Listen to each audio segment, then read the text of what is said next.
আমার এলাকায় যে লাস্ট যে কুড়িঘরটা ছিল এটা ছিল আমাদের। রাজনীতিতে ইন্টারেস্ট কবে থেকে শুরু হয়? যখন আমি ইন্টারমিডিয়েট পড়াশোনা করছি তখন থেকে আমি চিন্তা করছি যে আমি রাজনীতি করব। আমার যদি সক্ষমতা হয় তাহলে আমি নতুন একটা দলই। তারপরে হঠাৎ আপনি ছাত্র দলে চলে গেলেন। শিবির থেকে কোনো অফার দেয়নি যে তোমাকে নেগোসিয়েশন করে এটা দেয়া হবে? তো এখানে যখন উইনিং সিচুয়েশন হবে তখনই আপনি একটা প্ল্যানিং করতে পারেন। এরকম শোনা যায় যে জকসুতে বারবিকিউ পার্টি চলতো জকসুতে। তা আপনার কত টাকা খরচ হয়েছে নির্বাচনে প্রচার প্রচারণা এবং সব মিলিয়ে? এটা তো আর ওইভাবে এরকম বলা যায় না। একটা এমন মানে 1 লাখের বেশি রকম। একজন শিক্ষার্থী ধরেন বিপদে পড়ছে, হ্যাঁ, আমার দায়িত্ব হলো বিশ্ববিদ্যালয়ের প্রক্টরকে বিষয়টা জানানো। তাহলে আপনি যদি প্রধানমন্ত্রী হতেন তাহলে প্রথম কাজটা কি করতেন? আসসালামু আলাইকুম সবাইকে। অডাসিটি টক্সের প্রথম শোতে আজকে আমাদের মাঝে অতিথি হিসেবে আছেন জকসু নির্বাচনে ভিপি প্রার্থী AKM রাকিবুল ভাই। তিনি বর্তমানে জগন্নাথ বিশ্ববিদ্যালয় ছাত্র অধিকার পরিষদের সভাপতি হিসেবে আছেন। ভাই, কেমন লাগছে এসে আজকে এখানে? আসসালামু আলাইকুম, ভালো লাগছে। আপনাদেরকে ধন্যবাদ, সিটি টক্সকে ধন্যবাদ যে আজকে প্রথম এপিসোডে আমাকে আমন্ত্রণ করার জন্য। আর দর্শক যারা প্রোগ্রামটি দেখবেন তাদেরকে শুভেচ্ছা ও সালাম। আসসালামু আলাইকুম। ভাই, আপনি তো নির্বাচন করলেন, 1 মাস হয়ে গেল, তারপরে আবার জাতীয় নির্বাচনের অনেক প্রেশার টেশার গেছে। এখন কোন দিকে আপনি নিজের ফোকাসটা দিতে চান? রাজনীতির দিকে, নাকি কোনো পেশাতে ঢুকতে চান, নাকি আপাতত রিল্যাক্স করতেছেন? দেখেন, আমি তো রাজনীতি করব, এটা অনেক আগে থেকে কি আমার চিন্তাধারা। আহ, উম, যখন আমি ইন্টারমিডিয়েট পড়াশোনা করছি তখন থেকে আমি চিন্তা করছি যে আমি রাজনীতি করব। তো সেই ধারা থেকে আমি বিশ্ববিদ্যালয় জীবন থেকে রাজনীতিটা শুরু করি এবং ধারাবাহিকভাবে যশোর নির্বাচন করেছি। তারপর জাতীয় নির্বাচন গেছে, তাও যতটুকু কাজ করার সুযোগ ছিল সেটা করেছি। এখনো রাজনীতিতে আছে এবং ভবিষ্যতেও রাজনীতিতে থাকবো। তবে সাধারণত আমি যে স্বপ্ন নিয়ে রাজনীতিতে এসেছি সেই স্বপ্ন বাস্তবায়নের দিকে আমি কাজ করব। তাহলে এখনো আপনি রাজনীতির দিকেই আছেন? কারণ অনেক জায়গায় দেখা যাইতেছে আমাদের ডাকসু ভিপি প্রার্থী শামীম ভাই এখন রাজনীতির একদম বাইরে। তিনি পড়ালেখার ক্যারিয়ার দিকে ফোকাস করে এখন নর্দার্ন বিশ্ববিদ্যালয়ের টিচার হয়ে গেছেন। কিন্তু আপনি এখনো কমিটেড আছেন, এগুলো দেখে ভালো লাগতেছে। আমাদের জুনিয়রদের জন্য অনুপ্রেরণা যে কেউ মাঠ ছেড়ে দেবে না। কারণ আপনি খুবই ভালো ফাইট দিছিলেন। আপনি, আপনার জন্য অনেকে অনুপ্রেরণা পাইছে যে এইভাবেও, কারণ শিবিরের যে রিজার্ভ ভোট এটার বিপরীতে এত সুন্দরভাবে ফাইট দেওয়া যায়। কারণ এতগুলো বিশ্ববিদ্যালয়ের সবগুলোই যখন শিবিরের আধিপত্যে চলে যেতেছিল, এই সময়ে আপনার এই ফাইটটা অনেকের মাঝে অনুপ্রেরণা জাগাইছে যে শিবির ইনভিনসিবল না, তাদেরকেও হারানো যায়। তো ভাই, আপনার পড়ালেখা কোথায়? আমার ইন্টারমিডিয়েট পর্যন্ত আমি গ্রামেই পড়েছি। আমার বাসা ভোলা বুরহানুদ্দিন। স্কুল ছিল দেউলা তালুকদার মাধ্যমিক বিদ্যালয় এবং কলেজ ছিল বুরহানুদ্দিন যে সরকারি আব্দুল জব্বার কলেজ। ছাত্র জীবনে কি ভাই আপনি কোনো বাধার সম্মুখীন হয়েছেন, বা কোনো এমন কোনো কাহিনী যেটা আমাদেরকে অনুপ্রাণিত করতে পারে? যে অনেকে আছে ছোটবেলা থেকে খুবই ট্যালেন্টেড থাকে, বা যে কোনো দিক দিয়ে বক্তৃতা করে অথবা ডিবেট করে, অথবা এই রাজনীতির থেকেও অনেকে সম্পৃক্ত থাকে, রাজনীতির সাথে ছোটবেলা থেকে একটা ইন্টারেস্ট থাকে, বা ওই রকম কোনো স্ট্রাগল বা আর্থিক সমস্যার মধ্যে আপনি ছিলেন কিনা? দেখেন, আমার শিক্ষা জীবনটা টোটালি সংগ্রামের মধ্য দিয়ে কেটেছে। বলা যায় যে আমি যেই জায়গা থেকে পড়াশোনা করেছি, এই জায়গা থেকে অনেকের জন্য হয়তো তারা পড়াশোনা করতে পারতো না। আমার বাবা একসময় রাজনীতি করতেন এবং তিনি 2001 সাল থেকে রাজনীতি বিমুখ, এবং তিনি দীর্ঘদিন পরেই, মানে দীর্ঘদিন পর্যন্ত কিন্তু আমাদের সাথে ছিলেন না। এবং আমার 3 বোন, আমি এক ভাই। তো আপনি তখন ছোট? আমি 3 নাম্বার। ও, তো তখন থেকে আমাদের ফ্যামিলিতে বড় একটা ক্রাইসিস চলতেছে। আহ, বলা যায় যে একেবারে পড়াশোনা বন্ধ হয়ে যাবে এরকম অবস্থা। তখন থেকে আমি ক্লাস যখন 9-এ পড়ি তখনই আমি আমার বাড়ির পাশের অনেক ছোট বাচ্চা যারা আছে তাদেরকে পড়াইতাম। আমার ভাতিজা ছিল বাড়ির পাশে, তাদেরকে পড়াইতাম। অর্থাৎ যেহেতু একটা অভাব ছিল, অবশ্যই। সেই জন্য দেখা যাচ্ছে যে ইনকাম করার একটা যে চিন্তা চেতনা সেটা তখন থেকে কাজ করতো। আমরা হয় না, একটা সময় ছিল, আপনি হয়তো জানবেন যে আপনার মেইন বইয়ের পাশাপাশি গাইড দরকার থাকতো অবশ্যই ভাই। এবং সলিউশনের দরকার ছিল, প্রাইভেট পড়া দরকার ছিল। কিন্তু তখনকার সময় আমরা এটা করতে পারিনি, আমাদের অভাব ছিল এবং গাইডও কিনতে পারিনি। আর এমন হয়েছে যে আমার এক ফ্রেন্ডের গাইড আছে, একদিন আমি নিয়ে আসতাম, আইসা আইনা বাসায় নোট টোট করে আবার গাইডটা তাকে আমি দিয়ে দিতাম, এরকম ছিল। আর স্কুলের যে খরচটা ছিল সেই খরচটা একটু আমার বড় বোন আমাকে অনেক সাপোর্ট দিয়েছে। বড় বোন শুধু আমাকে না, আমাদের পরিবারের আমাদের বাকি যে দুই বোন আছে তাদেরকে অনেক সাপোর্ট দিয়েছে। তো আমরা যে অবস্থার মধ্যে দিয়ে পড়াশোনা করেছি সেই অবস্থাটা খুবই মানে এই অবস্থার মধ্যে অন্য কেউ আসলে বের হতে কিনা আমি আমি জানি না। স্ট্রাগল মানুষকে অনেক কিছুই শেখায়। আমাদের ধরেন যেই আমার খোঁজ খবর নিলে আপনি হয়তো জানতে পারবেন যে আমার এলাকায় যে লাস্ট যে কুড়িঘরটা ছিল ওইটা ছিল আমাদের। মানে এই সবাই বলতো যে এত কষ্টের মধ্যে ছেলেপেলেগুলো কিভাবে পড়াশোনা করছে। আমাদের বর্ষা আসলে, বিশেষভাবে যখন বর্ষা আসতো তখন আমার মা খুব মন খারাপ করে থাকতো। কারণ ওই যে আপনি জানেন যে খ্যারের যে ঘর সবসময় পানি পড়ে। তো যখনই মেঘ আসতো তখন মায়ের মুখ ছোট হয়ে যেত। আমার মা খুব সুন্দর মানুষ, যার জন্য মুখ ছোট হয়ে যাওয়া তো খারাপ লাগলে কিন্তু সহজে ভিজিবল হয়। তো তখন খুব খারাপ লাগতো আমাদের। ইভেন স্টিল যে আমরা আছি, আমাদেরও বৃষ্টি দেখলে বা বর্ষা হ্যাঁ, ছোটবেলার একটা এই তো মনে হচ্ছে যে পড়তে পারবো না, কারণ এখানে পানি পড়ে ওখানে পানি পড়ে। আর মা করতো কি, বৃষ্টি আসলে সবাইকে মানে আপনি জানেন এটার সাথে কত হ্যাঁ, একটা কোনায় নিয়ে হ্যাঁ, এবং এই জায়গায় একটা বাটি রাখতো, এই জায়গায় একটা বাটি রাখতো। আর আমাদের যে পড়ার টেবিলটা ছিল ওই টেবিলটাতে জন্য একটা পলিথিন ছিল, ওই পলিথিনটা ওখানে দিয়ে মা এক জায়গায় আমাদের সবাইকে নিয়ে, অনেক সময় তখন মুরগি কি করে যে বাচ্চাগুলোকে নিয়ে একসাথে থাকে না, তো মা সবাইকে মায়েরা তো এইভাবে আগলে রাখে। একসাথে থাকতো। তো এই অবস্থার মধ্যে দিয়ে পড়াশোনা করে আসছি। ফ্যামিলি কাকারা টুকটাক সাপোর্ট দিতেন। তারপরে কলেজে কোথায় ভর্তি হলেন? কলেজের আমার ইয়াতে থানার উপজেলা ওখানে ছিল, ওখানেও মানে কলেজে পড়াশোনা যে করতে পারবো এটাও চিন্তার মধ্যে ছিল না। আমার বড় আপু একটা সাপোর্ট দিয়েছেন। বড় আপু তখন মানে তো ওইখানে এলাকায় যে টুকটাক সেলাই মেশিন বা ওইটুকু দিয়ে আমাদেরকে সাহায্য করতেন। আর পারিবারিক সাপোর্ট তাহলে বড় বোন বলতে গেলে আপনি তো আজীবন তার কৃতজ্ঞ। অবশ্যই আমরা কখনো, অনেক সময় হয় না যে একটা বড় ভাই থাকলে আপনি থাকেন যে না আমাকে সে করবে, তা আমরা ওই বড় ভাইয়ের অভাবটা না কখনো ফিল করিনি। কারণ আপু ছিল। হ্যাঁ, আপু ছিল। ছোট ছোট হেল্প গুলো আপনি করতে পারতো। ইভেন যখন আমাদের টেস্ট পরীক্ষা হয়, ফাইনাল পরীক্ষা ফর্ম ফিল আপ করতে হয়, তখন কিন্তু একটা বড় অঙ্কের একটা টাকা। ওটা তো আমি হলো যে ফর্ম ফিল আপ করতে পারবো না, আমার কাছে এত টাকা নেই। আমার মনে আছে আমার ইন্টারমিডিয়েট পরীক্ষার ফর্ম ফিল আপ মোর দেন 5,000 এরকম লাগে। তো পরে টেস্ট পরীক্ষায় আমাদের যে সায়েন্সের আমরা যে এলাকায় ছিলাম ওই এলাকার অনেক স্টুডেন্ট ছিল, তার মধ্যে আমরা গুটি কয়েক ভালো রেজাল্ট করেছি। তো টেস্ট পরীক্ষার পরে এখন তো আমি ফর্ম ফিল আপ করতে পারবো না। তারপরে কিভাবে ম্যানেজ করলেন? হ্যাঁ, ফর্ম ফিল আপ করতে পারবো না। আর আপু এত টাকা দিতে পারবে না, কারণ আপু এই যে আমার বাড়ি থেকে কলেজ একটু দূরে, যার কারণে ওই যে প্রতিদিন একটা ভাড়া লাগতো, এটা আপু নর্মালি মেনটেন করতো। তো একদম অনিশ্চিত যে আসলে ফর্ম ফিল আপ কিভাবে করবো। তো আমার এক বড় ভাইয়ের ছিল, মানে আমার কাজিনের ফ্রেন্ড।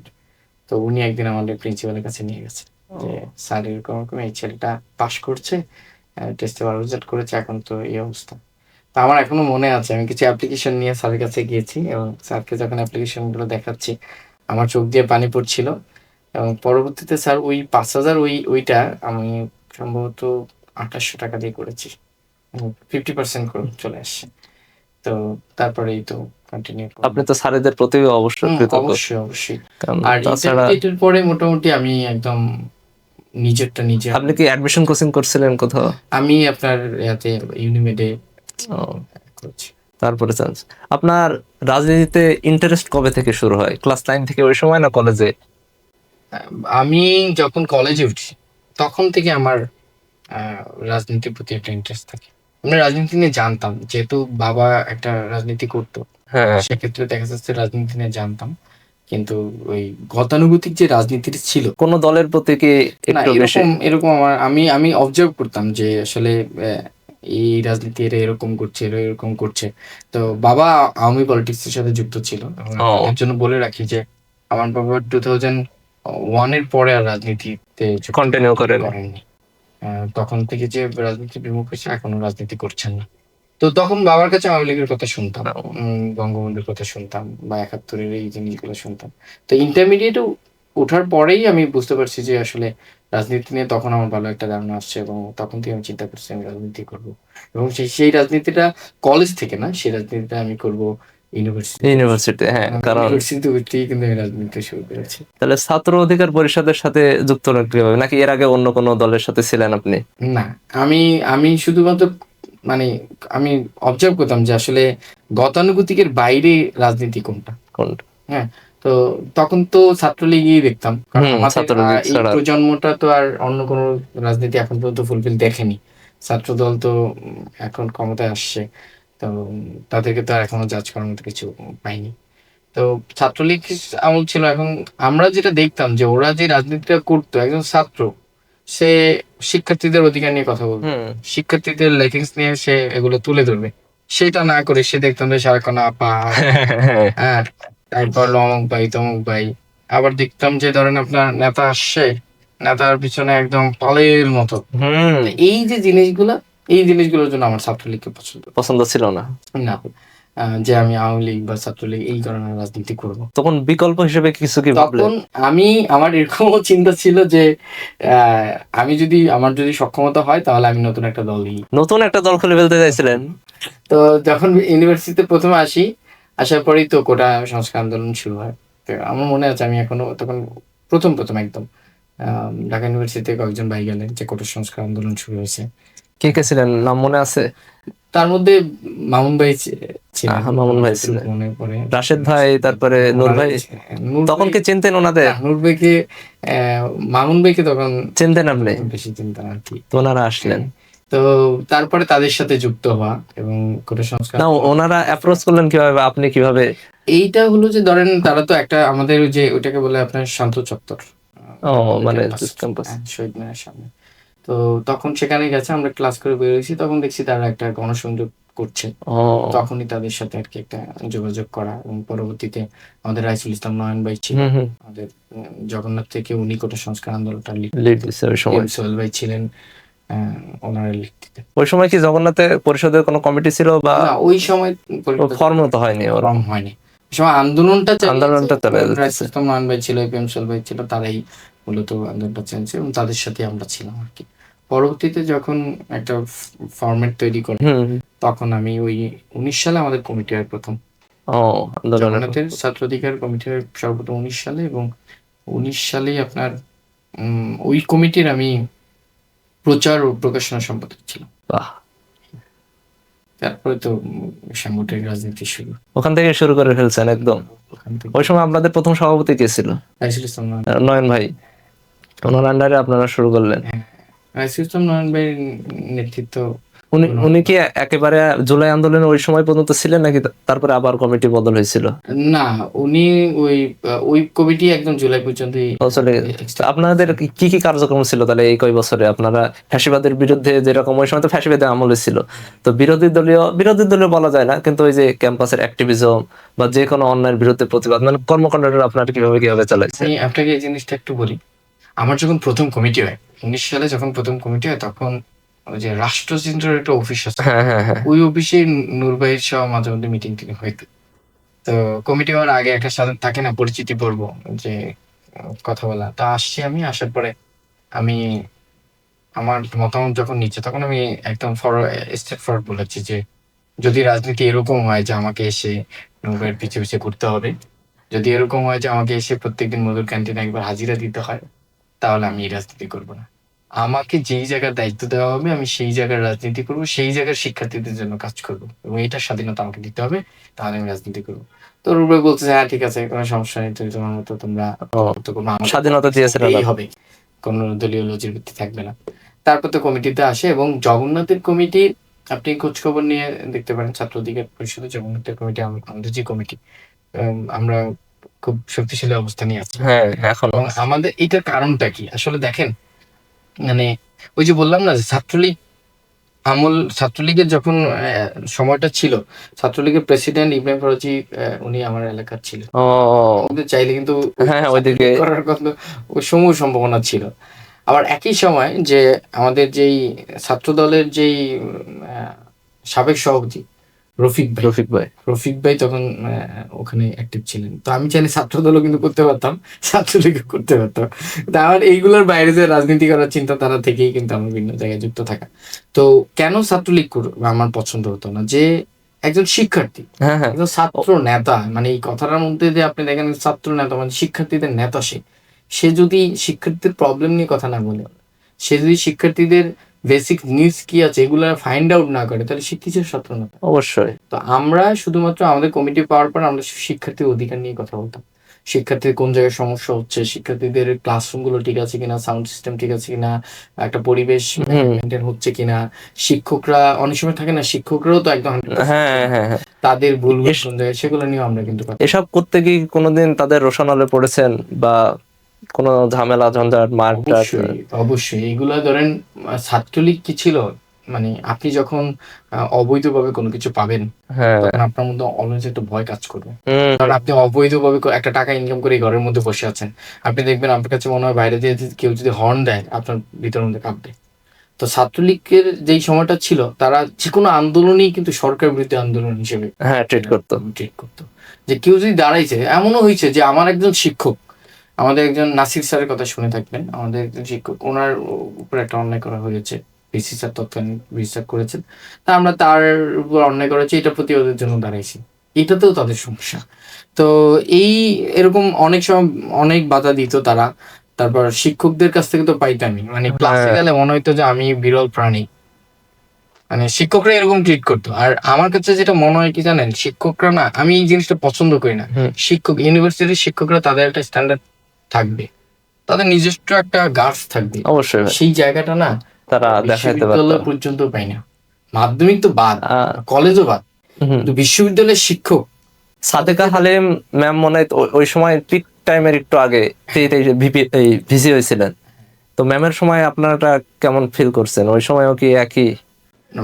ম্যামের সময় ম্যাম আবার একটা জায়গায় ওনার একটা জিনিস ছিল যে সবার প্রতি উনি খুব স্ট্রিক্ট ছিলেন, সাদেকা হালিম ম্যাম ছাত্রলীগের প্রতিও। ওয়াও। হ্যাঁ, উনি ছাত্রলীগের প্রতি ওনার অনেক, আবার ওনার অনেক অনেক সমালোচনা আছে, কিন্তু এই জায়গাটা একটা ছিল যে কোনো স্পেসিফিক ঘটনা কি বলতে পারবেন?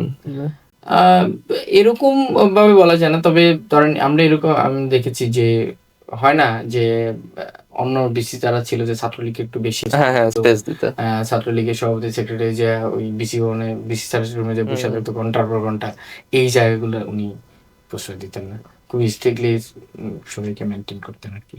তবে এমনটা না যে আবার যে ফ্যাসিবাদের বিরুদ্ধে কথা বললে যে উনি এটা এটা করতেন না, সেগুলো আবার আমাদেরকে ভিন্ন চোখে দেখতেন।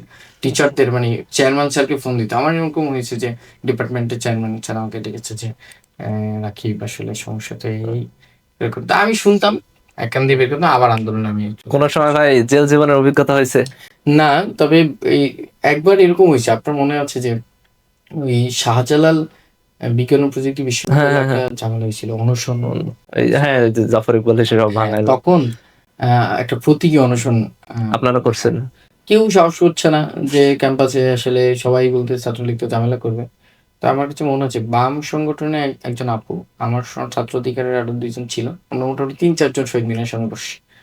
পরে ছাত্রলীগ আসছে, আইসা পুরায় এই সেই ধমক টমক দিয়ে ওদেরকে বের করে দিচ্ছে, আমি আর উঠতেছি না। পরে আমাকে শহীদ মিনার, আমাদের রেলিং আছে শহীদ মিনার, ওইটার সাথে বেঁধে রাখছে, গামছা দিয়ে বেঁধে ফেলছে। পরে কতক্ষণ পর ডক্টর স্যার আইসা পরে ছুটে নিছে এরকম। আর অনেক সময় প্রোগ্রাম করতে দেয় আইসা ধাক্কা টাক্কা এসে, এগুলা তো নির্মম। তারা তো যে কোনো আন্দোলন অবশ্যই যে এটাকে ইয়া করা, ভেঙে দাও, এদের আর দাঁড়াইতে দেবো না। তারপর ভাই আপনাদের সংগঠনে একটু ঝামেলা হয়েছিল নূর ভাইয়ের সাথে, ওই যে আসিফ ভাইরা এবং আক্তার ভাইরা একটু ভেঙে ওই সময় ছাত্র শক্তি গঠন করলো।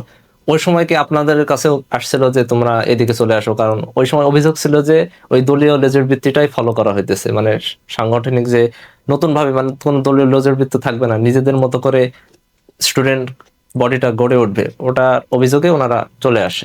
তো ওই সময় আপনার প্রতিক্রিয়া কি ছিল?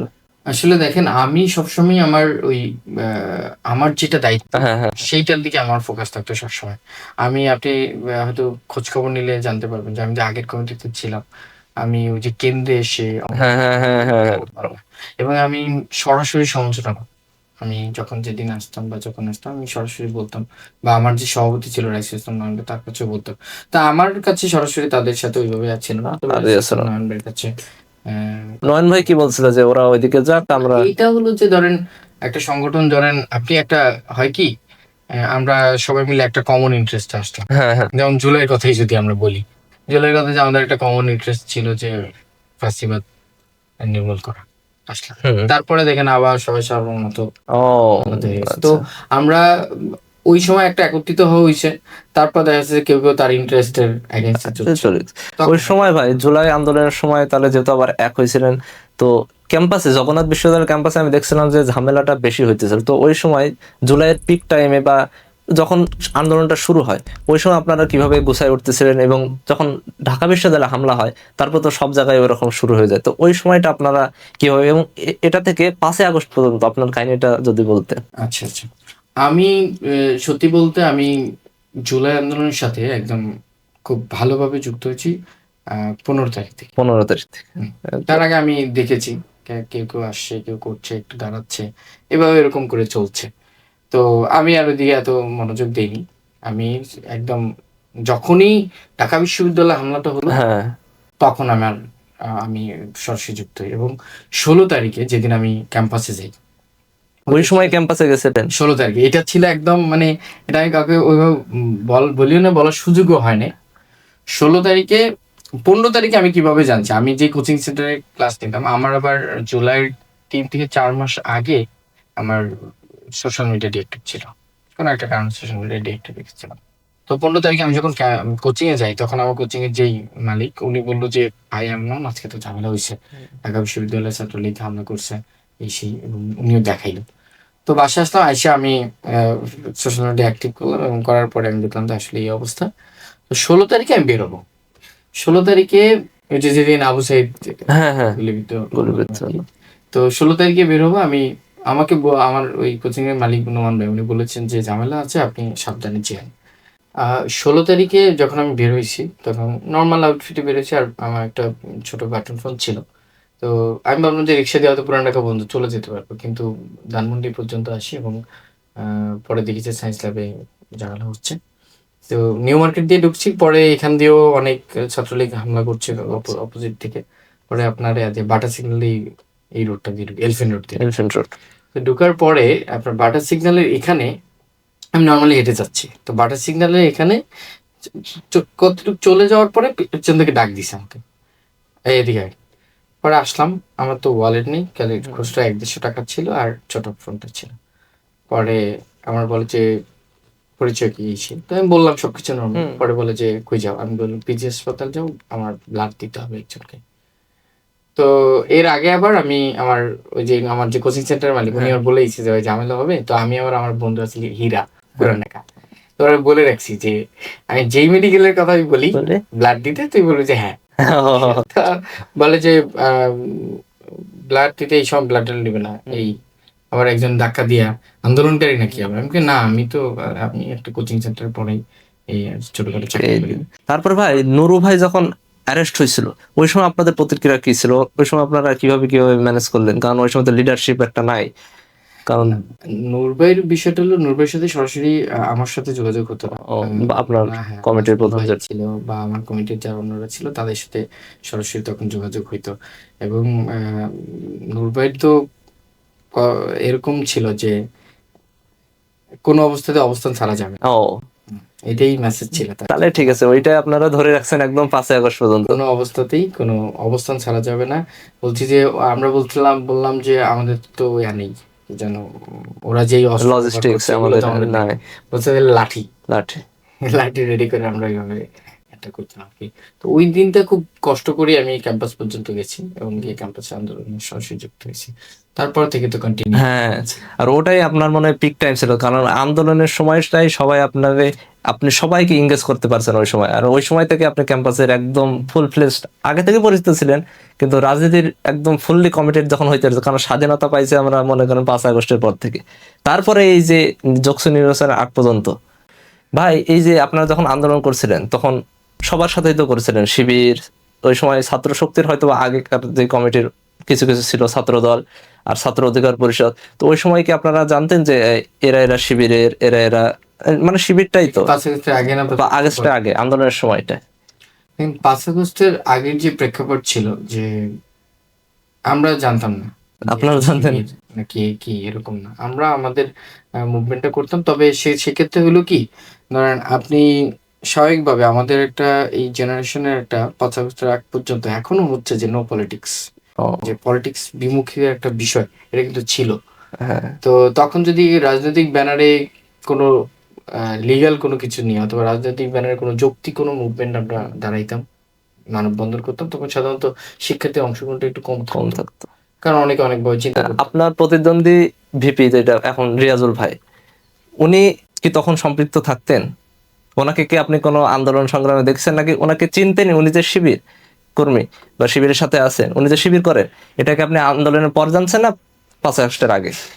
এইটা জগন্নাথ বিশ্ববিদ্যালয়ে 5 আগস্টের পরে যখন শিবিরের কমিটি হয় তখন জানছেন তখন আপনি, আমরা জেনেছি। কিন্তু তার আগে ওনার সাথে কোনো 5 আগস্টের পরে কমিটির আগে আমরা কোনো আন্দোলন সংগ্রামে ওনাকে দেখেননি না, আপনারা? 5 আগস্টের আগের কোনো আন্দোলন সংগ্রামে আমি তাকে পাইনি। তাকে সে তো পাই ক্যাম্পাসেই ছিল। কিন্তু তাকে আমরা শিক্ষার্থীদের কোনো আন্দোলন সংগ্রামে আমার মনে পড়ছে না। তার হয়তো থাকতে পারে কিনা জানি না। কিন্তু আমি কোনো আন্দোলন সংগ্রাম তাকে পাইনি। তাহলে এখন ভাই আমরা যোগসু নির্বাচনে আসি। নির্বাচন যখন শুরু হয় তার আগে তো আপনাদের একটা প্রিপারেশন নেওয়া থাকে, কোনো প্যানেল ট্যানেল গঠার এটা। তা আমি যতদূর জানি আপনি নিজেদের একটা প্যানেল করতে চাইছিলেন, যে আপনারা ক্যাম্পাসে মুরাদ ভাই, তারপরে শাহিন ভাই, ফেরদৌস ভাই, এনাদের সাথে যাদের আজীবন আপনারা আন্দোলন করেছেন, এনাদের সাথে নিজেদের একটা প্যানেল করতে চাইছিলেন। তারপরে হঠাৎ আপনি ছাত্র দলে চলে গেলেন। তো ছাত্র দলে প্যানেলে এটা যাওয়ার আপনার মেন কারণটা কি ছিল? আসলে দেখেন, প্যানেলটা আমার যেটা চিন্তা ছিল যে যাদের সাথে আমার একটা দীর্ঘদিনের হৃদ্যতার সম্পর্ক, তাদের সাথে যদি আমি প্যানেল করতে পারি আমার জন্য কাজ করাটা সহজ হবে। এবং জগন্নাথ বিশ্ববিদ্যালয়ের জায়গাটা একটু অন্যান্য বিশ্ববিদ্যালয়ের চাইতে ডিফারেন্ট। আপনি জানেন যে আমাদের বিশ্ববিদ্যালয়ের শিক্ষার্থীরা কতটা সংগ্রামের মধ্যে তাদের শিক্ষা জীবন পার করছে। তো সেই জায়গা থেকে আমার কথা হলো যে যে সকল শিক্ষার্থীরা বিগত দিনে শিক্ষার্থীর জন্য কাজ করে গেছে, আমি তাদেরকে একত্রিত করতে পারি তাহলে আমার কাছে হার জিত তো এটা পরের বিষয়। আমরা একটা সুন্দর প্যানেল করতে পারবো। সেই জায়গা থেকেই ছাত্রশক্তির সাথে আমাদের একটা আলোচনা হয়েছে। কিন্তু শেষ পর্যন্ত দেখা যায় যে একটা ইন্টারেস্ট একটা জায়গা থাকে। জায়গা অবশ্যই এটা আপনি ছাত্রশক্তি তো একটা ব্যক্তি না, একটা সংগঠন। তো সংগঠন। সেই জায়গাতে আবার আমার ক্ষেত্রেও আমার একটা ব্যক্তি না, আমার একটা সংগঠন। তো এখানে যখন উইন-উইন সিচুয়েশন হবে তখনই আপনি একটা প্যানেল করতে প্যানেল পারবেন। করবেন। তো শেষ পর্যন্ত তাদের কাছে মনে হয়েছে যে না, আমরা এখানে থাকলে হয়তো আমরা এটা থেকে বঞ্চিত হতে পারি। আবার আমার কাছেও মনে হয়েছে আমরা এখানে থাকলে বঞ্চিত হতে পারি। এই জায়গা থেকে তাদের থেকে সরে আসা। আর ছাত্রদলের জায়গা থেকে যেটা ছিল সেটা হলো যে ছাত্রদল দেখেছে যে আসলে দীর্ঘদিন রাকিব ক্যাম্পাসের শিক্ষার্থীদের জন্য কতটুকু কি করেছে। এবং যদি সামনের দিকেও রাকিব আসতে পারে তাহলে শিক্ষার্থীদের জন্য কাজ করতে পারবে। শিক্ষার্থীদের জন্য নিবেদিত প্রাণ হয়ে থাকবে। সেই জায়গা থেকে তাদের সাথে একটা কমন ইন্টারেস্ট আসছে এবং আমরা প্যানেল করি আরকি। তো শিবির থেকে কোনো অফার দেয়নি যে তোমাকে নেগোসিয়েশন করে এটা দেয়া হবে বা? না, এই জায়গাটাও ধরেন আলোচনা তো সবার সাথেই হয়েছে। হুম, আলোচনা ছাত্রদল, ছাত্র মানে শিবিরের সবার সাথে সবার সাথে হয়েছে। তা আপনার যেটা ওই যে জায়গাটা না, ওই যে আমি তো কারো সাথে প্যানেলে যাবো তখনই যখন আমার সাথে তার আপনার ইন্টারেস্টটা সবচেয়ে নাম্বার 1, নাম্বার 2 হলো আমার উইন-উইন সিচুয়েশন থাকবে। সেই হ্যাঁ। জায়গা থেকে তো আপনি যার সাথে তো করা যাবে। ও নূর ভাই কি এটার মধ্যে একদমই ছিল না? কারণ এটা ভাইয়ের পুরোপুরি স্বাধীনতা আপনাদের হ্যাঁ, মধ্যে দিয়ে নূর দিয়েছে। ভাইয়ের এই জিনিসটাই সবচেয়ে আমার আমার আমার কাছে সবচেয়ে যে জিনিসটা ভালো লাগে। আমি জানি না আমার সংগঠন অন্যরা পাইছে কি পায়নি। আমার ক্ষেত্রে যেটা হলো যে আমি যখনই কোনো কিছু বলেছি বা যে ভাই এটা এরকম বলছে যে ঠিক আছে তোমার জন্য বা তোমাদের জন্য যদি ভালো হয়, ওই ইউনিটের জন্য যদি ভালো হয় তাহলে ভালো তোমরা হয়। করতে পারো। যেমন ছাত্র দলের কথা যখন আমি বলেছে হ্যাঁ, যদি তোমাদের মনে হয় যে বেটার হুম। হবে তাহলে করো।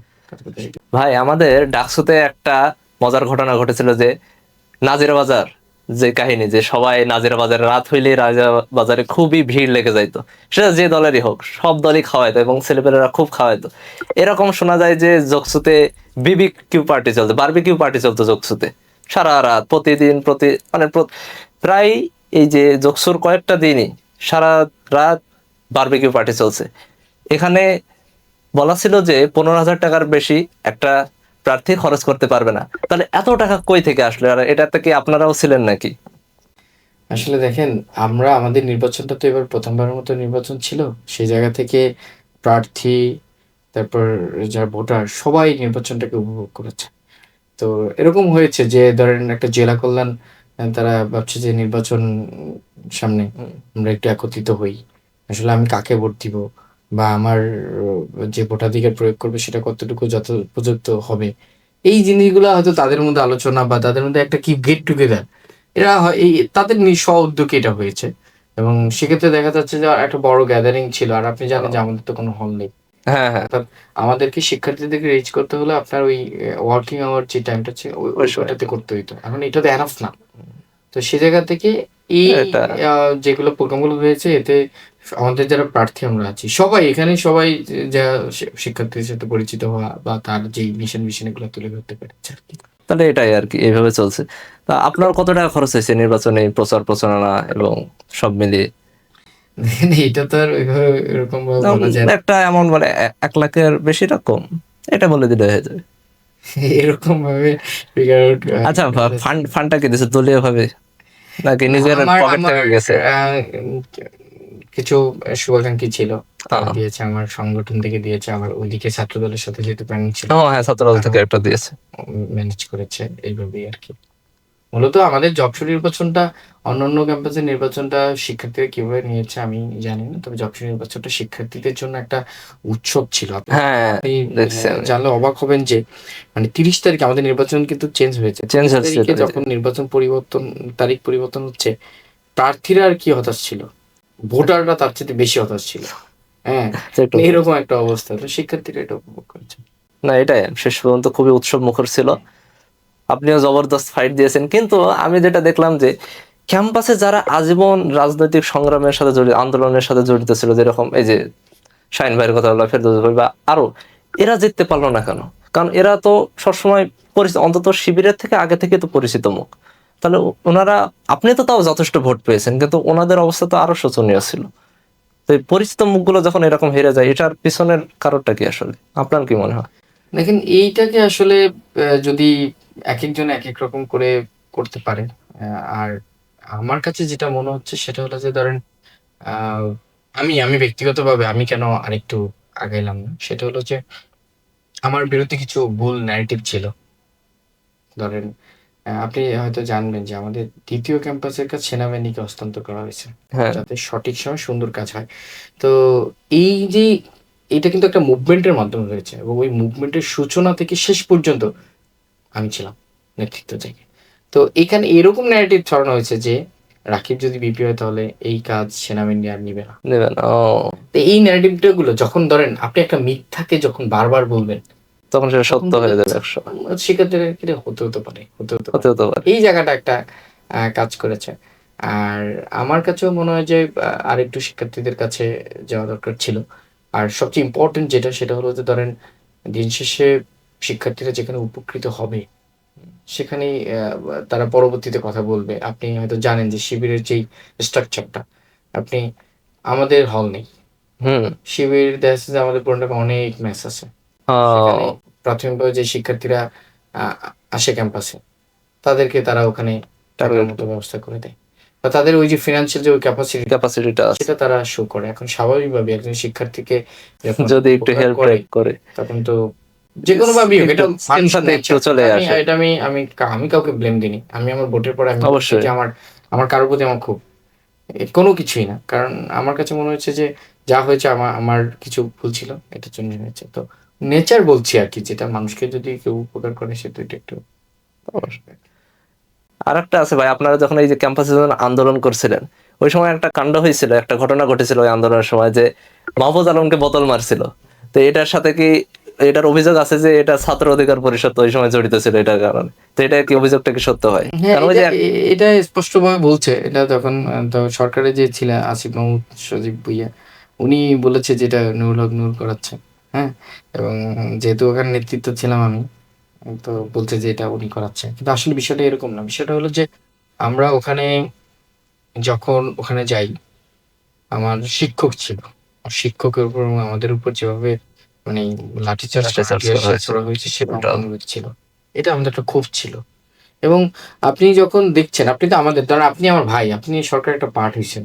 আপনি তো আমার জিনিসটা বুঝা দরকার ছিল। কিন্তু আপনি না বুঝে আপনি যখন উল্টো এসে আপনি ওই যে আগের যে ব্যুরোক্রেসি যেই কথাগুলা, এগুলো আপনি গদগদ করে বলবেন, ও, এটা তো নিবে না। তো আমাদেরই এক ছোট ভাই আর কি ওই ক্ষোভের জায়গা থেকে জায়গা থেকে মেরে দিছে। এটা করছে। পরে নাকি ওরে একদিন নাকি গুম করে রাখা হয়েছিল, না তারপরে একদিনও পারে নাই, আমরা এক করেছি। বের করছে। এখন তো ঠিক আছে, ওকে মানে না, ওর সমস্যা হচ্ছে কোনো সমস্যা নেই, তাহলে এখন ঠিক আছে। ঠিক আছে। তারপর হয় যে নির্বাচন পরবর্তী এতগুলো প্রেসার গেল, এই গেল, এখন আপনার রাজনৈতিক ভিশনটা কি? এখন আপনি কি মাদার পার্টিতে যাবেন, না এখনো ছাত্র রাজনীতিটা কন্টিনিউ করবেন? আমার যেটা আমি আসলে ওই যে বললাম না যে আমি এমন একটা রাজনীতি চাচ্ছি যে রাজনীতিটা আসলে যে যার যার দায়িত্ব পালন করবে। আপনি দেখেন আমাদের দেশের রাজনীতিটা ক্ষমতার রাজনীতি। এখানে নীতি ও সেবার প্রতিযোগিতাটা খুবই কম। তো আমার যেটা প্রথম থেকে চিন্তা ভাবনা যে যদি রাজনীতি করতে হয়, যে আমার যে দায়িত্ব, আমি জগন্নাথ বিশ্ববিদ্যালয়ের শাখা প্রেসিডেন্ট। আমার দায়িত্ব হলো শিক্ষার্থীরা কি করছে, শিক্ষার্থীদের কোথায় সমস্যা হচ্ছে, শিক্ষার্থীদের জন্য নতুন কিছু তৈরি নিয়ে আনা। মানে এই দায়িত্ব শুধু আপনারই না, যে কোনো রাজনীতিবিদের হ্যাঁ, যে দায়িত্বগুলো হওয়া উচিত। এই আমি আমার সামনের দিকে মিশন এটা যে এই রাজনীতিটা একটু স্প্রেড করবো ছাত্র রাজনীতিতে। তো সেই জায়গা থেকে আমি তো এই দায়িত্বটা মানে আপনার অনুসারে একজন ছাত্র রাজনীতিবিদের যে দায়িত্বগুলো হওয়া উচিত, ওটা কি শিবির বা যে জকসুতে যারা নির্বাচিত হয়েছে এরা কি সম্পূর্ণভাবে পালন করতে পারতেছে কিনা? না সেই জায়গা কারণ দেখি যে শিবির যতগুলো ক্যাম্পাসে জিতছে সবগুলো কিরকম একটু ইনঅ্যাক্টিভ হয়ে গেছে। মানে হয়তোবা তারা ওয়েলফেয়ার পলিটিক্স চালাইতেছে, কিন্তু আগে যেরকম হয়তো কোনো অন্যায় দেখলেই যেটা প্রতিবাদ, এখন সেটা অনলাইন পর্যন্ত সীমাবদ্ধ। এখন আর কোনো মিছিল হয় না, কোনো কিছুই হয় না, একদম স্থিমিত হয়ে গেছে। এটার পিছনে কি তাদের একটা মানে যে ইনঅ্যাক্টিভ হওয়ার যে ইনফ্লুয়েন্সটা, ওটা কি আছে কিনা? আমি আপনাকে একটা কথা বলি, ন্যাচারাল জিনিসটা আপনি সাময়িক সময় হয়তো বা এটা দমন করে রাখতে পারবেন, অথবা এর চেয়ে আরো অনেক কিছু আপনি এনে দিতে পারবেন, কিন্তু ওই ন্যাচারাল জিনিসটাকে আপনি বন্ধ করতে পারবেন না।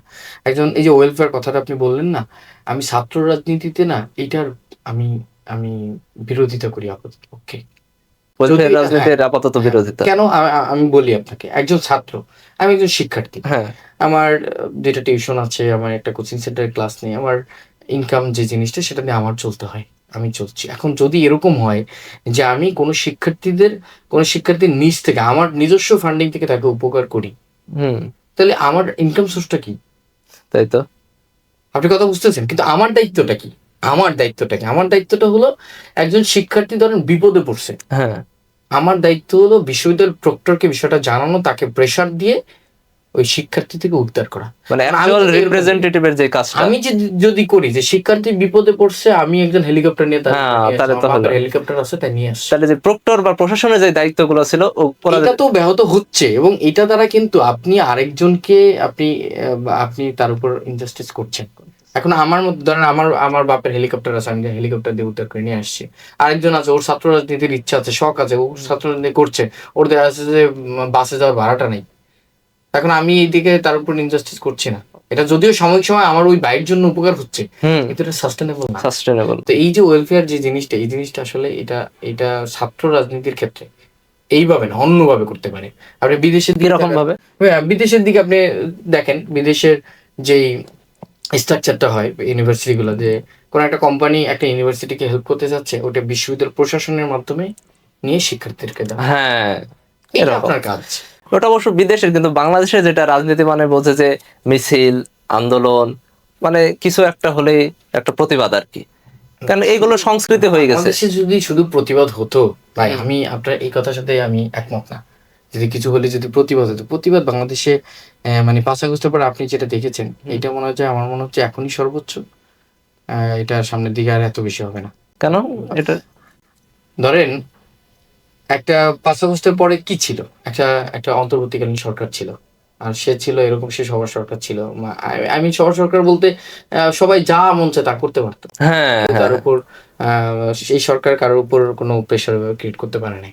হ্যাঁ, এবং সে অনেক ক্ষেত্রে দেখছিলাম যে ইন্টারিম সরকার এটাকে প্রেশার গ্রুপ হিসেবে নিয়ে ট্রিট করছে। তো এখন তো একটা নির্বাচিত সরকার, এখন দেখবেন যে অনেকেই হ্যাঁ, 5 আগস্ট আগে দেখেছি এখন আর ব্যানার ধরার মতো একজন একা ব্যানার ধরে রেখেছি, অনেকে আসে না। তো এখন আস্তে আস্তে এই জিনিসটাই হবে আর কি। আর যদি প্রতিবাদ এখনো যদি এখন আর যমুনার সামনে তো কোনো আন্দোলন দেখা যায় না। এখন যদি প্রতিবাদ করে, এটা আমাদের জন্য, আমি মনে করি এখন যদি কেউ গাটসটা এখানে একটা দেখায়। কথা আছে, প্রতিবাদ করাটা আমি দেখছি 5 আগস্টের পরে প্রতিবাদ মানে স্ল্যাং চলে আসছে, গালি। আমি এটা পার্সোনালি পছন্দ করি না। প্রতিবাদ মানে গালি হতে পারে না, প্রতিবাদের ভাষা ডিফারেন্ট হতে পারে। আপনি ধরেন আপনার ছোট ভাইকে শাসন করছেন, আপনার এক ধরনের ল্যাঙ্গুয়েজ থাকবে। আপনি যদি আপনার বাবাকে, আপনার বাবা অন্যায় করছে, আপনি যদি সেম ল্যাঙ্গুয়েজ আপনার বাবাকে বলেন, এটা তো হয় না। এট দ্য মিন টাইম আপনি যদি আপনার টিচারকে ওইভাবে আপনি প্রতিবাদ করেন, এটা তো হয় না। প্রতিবাদ, সমালোচনা, এটার একটা স্ট্রাকচার আছে। কিন্তু জনগণ বা বলতে গেলে জেনজিরা তো ওটাই এখন খাইতেছে। যেরকম পাটোয়ারি ভাই যেভাবে ওপেনে ঠোঁট কাটা স্বভাবে, মির্জা আব্বাস ভাই বা যে কোনো যারে তারে যেভাবে বলে দিচ্ছে, এটাকে আপনি কিভাবে দেখেন? কারণ এই তো পাবলিক তো খাইতেছে। কিন্তু আমি তো এখন পাবলিক দেখেন, রাজনীতি, পলিটিক্স একটা জিনিস আর পপুলিজম একটা জিনিস।